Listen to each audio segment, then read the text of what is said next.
right, guys. So today we are going to be talking about the Medici family in Florence, Italy. So you heard it a little bit, or you read it a little bit yesterday about Florence, Italy, and how they were one of the how they were the important city in the Renaissance and spreading it. But we also need to talk about the Medici family, the wealthy family that paid for so much of the Renaissance to happen. So our standard for today is standard 741. We are going to identify the importance of Florence, Italy, and the Medici family in the early stages of the Renaissance. So, how was Florence important at the beginning of the Renaissance? How was the Medici family important in the early stages of the Renaissance? A couple of these slides gonna look almost exactly the same as ones you had yesterday. Because they merged so well, it just made sense to do a little bit of review at the beginning. In the late 1400s, Italy was divided into a number of independent trade cities. Now, the map shows the independent trade cities at the end of the 1490s. We see they're already labeled Republic, the Duchy, the Papal States, the Kingdom of Naples. They had at least 7 independent trade cities, and Florence is indicated with a star on the map. Many historians consider Florence to be the birthplace of the Renaissance due to its banking, due to the Medici family. You had these questions yesterday. The independent trade cities on the map, they're labeled with their republic, duchy, or kingdom title over them. The Papal States is where the Pope, the head of the Catholic Church, lives. And of course, Florence is on the coast. It's close to the center of Italy. It's close to the rest of Europe. It's going to make it a good place. It's going to make it a good place for the birthplace of the Renaissance because you're going to have so much movement in there. Now, in the early Renaissance, Florence was an independent city state of about 60,000 people. They developed a guild system. They had many writers, painters, philosophers, architects. Now, philosophers are the people that are doing the deep thinking, the deep questioning of the world, and they're going to play into what the writers write about, what the painters are painting, how the architects are building their stuff. My apologies. Give me a minute. My apologies. Had a call from another teacher. And how the architects would really focus on building the buildings. Now, Florence also became a model of Renaissance culture through the 1700s. Because they paid for so many writers and painters, the architects, so much of this stuff was happening in Florence. Everyone's going to be looking at Florence like, oh, that's cool. We want to do that. It's like being a TikTok influencer. Everyone sees them and they're like, I want to be like them. And they start doing things or saying things like them. Now, one of the keys of Florence's success was the guilds that regulated the trades. Members of the guilds range from masons, who are working with bricks or stones, builders, sculptors, bankers, lawyers.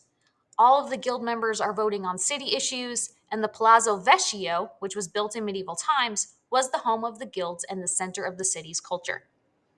Oh, look, we had these questions yesterday. What was one of the keys to Florence's success? Well, it was the organization of the guilds. Who could be in a guild? Or who could be in a guild? Anyone with a skilled job, like a mason or a lawyer, could be in a guild. Now, why do you think the home of the guild would also be the center of Florence's culture? Because everyone's going to be there. Everyone that has one of those skilled jobs that people are going to listen to are going to be there. So, of course, the culture is going to build there and spread from there. It just makes sense. Now we get to the new stuff.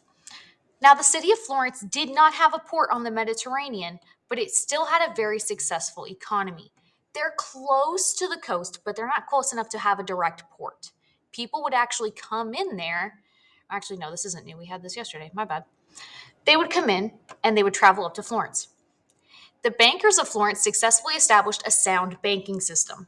This banking system was so strong that the Florentine gold coins, which were called florin, became the standard coins used in trade throughout Europe. Many of the families became very wealthy and they wielded great power in Florence and in Europe. What did Florence not have? Well, they didn't have a port. What showed that the Florence banking system was very strong? Well, it was the fact that they were using the florin. And why do you think wealthy families would have a lot of power? Well, they're able to get people to do what they want by paying them or helping them somehow. Money equals power in a lot of societies. And it makes sense that it would during the Renaissance too. When you're having all of these changes to art and writing and everything else, someone's going to have to pay for it. It makes sense that the wealthy families would be the ones paying for it. Okay, so we are going to analyze the picture on the next slide and answer the question. Here's where you're going to pause. You're going to go to the next slide, look at the picture, and write down your answer. Okay, so take a minute. What can you infer or what can you get about the guilds from this photograph? Pause, look at the picture, and then write down what you think about the guilds from the photograph.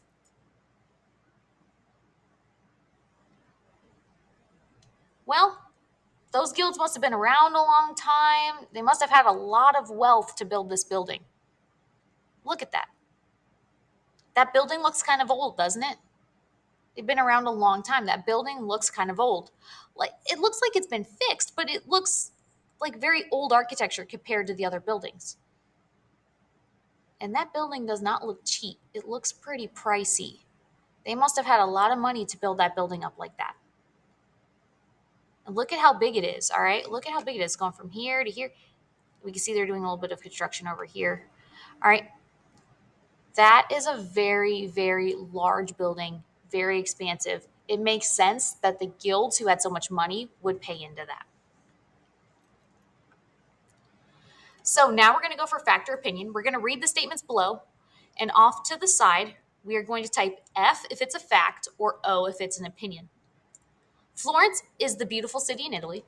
That should read most beautiful city in Italy. My apologies. Number 2, the florin became the standard coin used throughout Europe. Number 3, Florence developed a strong guild system. And number 4, Florence was a trade city. All right. Number 1, well, that's an opinion. Florence is the most beautiful city in Italy. Well, I mean, it could be, or it could be Milan, or it could be, you know, it could be a bunch of other cities. Most beautiful city, that's an opinion. The florin became the standard coin. Well, that's a fact. Florence developed a strong guild system. Yeah, that's a fact. Florence was a trade city. Yeah, that's a fact. So you should have OFFF. Office. Okay, look, I don't claim to be funny. The Medici family was a powerful banking family in Florence. This family was the ruling family of Florence from 1434 to 1737. Guys, they ruled for 303 years, give or take, because there were two brief periods in those years which they did not rule, but they had a rule for over 300 years. That's a long time. So, wait, who was this powerful banking family? Yeah, it was the Medici family. The Medici family were the powerful banking family in Florence. And how long did they rule? Yeah, it was 1434 to 1737, with a couple of time periods where they weren't really ruling in there. But why do you think they had this power? Why did they have power for a little over 300 years roundabouts? Well, they were wealthy. They're a banking family. They're controlling the money. It's not just them controlling their own money, they're controlling other people's money too. That's going to let them have a lot of power and control over the area. Now, this family came from humble origins in an area north of Florence. Sometime in the 1200s, they moved to Florence, and by the 1300s, the Medicis were wealthy banking leaders of Florence. By the 1400s, the family played a key political role in the city government. They also played a central role in the development of the Renaissance in Florence. So, wait, what happened in the 1300s? What did they get to do in the 1300s? Yeah, they became the banking leaders. They became the banking leaders of Florence. But wait, what are they doing by the 1400s then? If by the 1300s they're already the banking leaders, what's going to happen in the 1400s? Yeah, they're going to start getting into politics. They're playing that key political role. They're playing into politics. And how do you think they played a central role in the development of the Renaissance? How do you think they did that? They had so much money. Guys, money is equaling power at this time, as it still kind of does today. Because they have so much money, they can influence politics, they can influence culture. You're probably asking, how are they going to influence culture just with money? Simple. They're going to start paying artists to do things. They're going to start paying architects to do things, sculptors. and they're going to show it off. They're going to show off the artist. They're going to show off the art. They're going to show off their money. And that's going to lead to more and more people wanting to do this. And it's going to spread. Now, here we have a chart about 5 of the most famous Medici sons or Medici families. We have Giovanni de' Medici, and he founded the Medici Bank in Florence. We have Cosimo de' Medici, who established the political power of the family. He worked behind the scenes to see his supporters hold key political posts. So he's working behind the scenes. He's paying for people that support the family to get jobs in the government. Then he can get what he wants. Then you have Lorenzo de' Medici, who was a poet and patron of artists. He was known as Lorenzo the Magnificent. A patron of artists means that he is paying for the artists to do this job. So he's paying artists to do work. We have Piero, who assumed political power but angered people and was exiled from Florence. Piero's one of the reasons why they didn't have some power for a while. And then we have the last Giovanni, who became Pope Leo X. He was a cardinal in the Catholic Church, and he used his influence to restore the Medici family to Florence. So he's fixing what Piero messed up. He fixes what Piero messed up. But notice, I'm talking about a family having a lot of power. One of the Medicis became Pope, meaning he controlled the Catholic Church, which had control over Europe and other parts of the world at this time, depending on where you're at. That is huge. Now, I want you to complete the chart by using the info on the table on the previous slide, the one I just read out.